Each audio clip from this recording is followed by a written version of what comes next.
What's happening, film nerds? David the Film Junkie here, bringing you a film review of Atomic Blonde. And Atomic Blonde stars Charlize Theron as the blonde who is a spy, and it also stars James McAvoy, and it's directed by David Leith. I don't know, I remember his last name, but you know, one of the directors of John Wick, and of course he's directing Deadpool 2. Great action director, used to be a stuntman and everything, and basically, and also it's got Sofia Boutella, who is just coming up in the ranks, man. And my God, I have a crush on her ever since Kingsman. She's just gorgeous, absolutely gorgeous, and she kicks a lot of ass.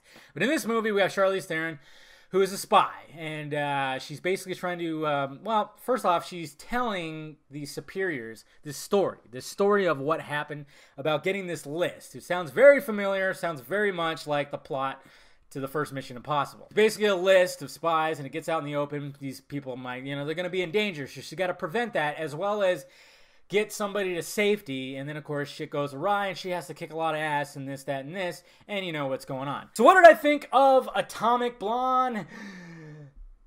It's alright. Yeah, I really wanted to like this movie more, but I was actually hoping for more John Wick, less Jason Bourne, less, I guess you could say, James Bond, because that's what it mainly is. I mean, it's more spy stuff than, like, action. Don't get me wrong. I mean, when it comes to the good, the action is pretty damn good. Charlize Theron kicks a lot of ass, and she did a lot of, there's behind-the-scenes videos of her kicking ass, like, you know, working out with stunt people and everything. She did a lot of shots. You could see that.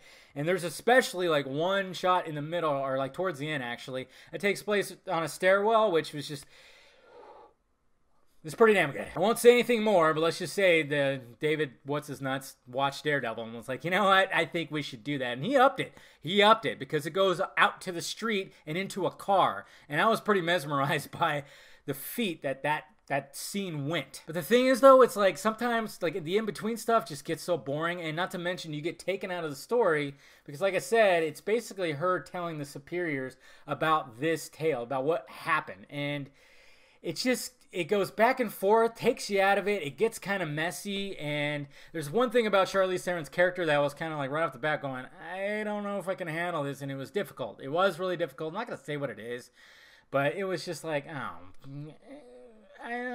James McAvoy, man, I love this guy. I mean, he's one of those guys. He's like a Woody Harrelson, you know, where he's just like, yeah, the movie sucked, but I like James McAvoy. That's right. He's just so fucking likable. He's likable in this movie, and he's like helping her out. He's also like a spy guy too, and it's just, I don't know, his presence, that grin that he has that grin. That just, I don't know, there's something about that grin where it's like it's evil, but it's not. I don't know what it is, but he's so damn likable in this movie. And Sofia Boutella, if I'm saying her name right, probably not, because you know how I am with names. You actually hear her talk more because, I mean, in other movies, she doesn't really talk that much, but she talks a lot more. Not to mention, there's a very nice little scene between her and Charlize that I'll be thinking about for a while. And then towards the end, there's like a twist after another twist. It just gets messy. When it comes to the story, it just gets messy, and I wish it was more of a John Wick, you know, kind of story, like more of that. But I mean, when that's happening, that's absolutely fantastic, and it does take place in 1989, so you get a lot of 80s music, a lot. I mean, sometimes it's like, okay, I get it. It's in the 80s. It's also taking place during the whole Berlin Wall, about to be, like, you know, taken down and everything, so you have a lot of politics with that, a lot of TVs on with the background with that.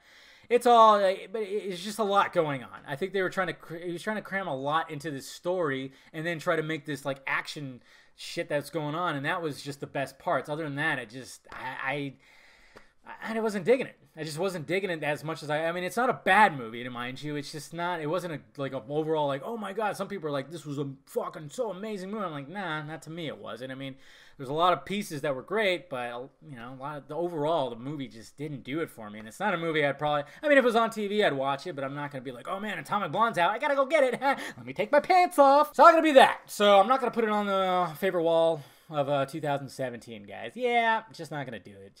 It just didn't fully do it for me. So, but let me know if you saw it down below in the balls there and what you thought about it, and hit that like, thumbs up button if you'd be so kind. Subscribe to this channel, subscribe to the other channel too. Follow me on the social media stuff that is floating above my head.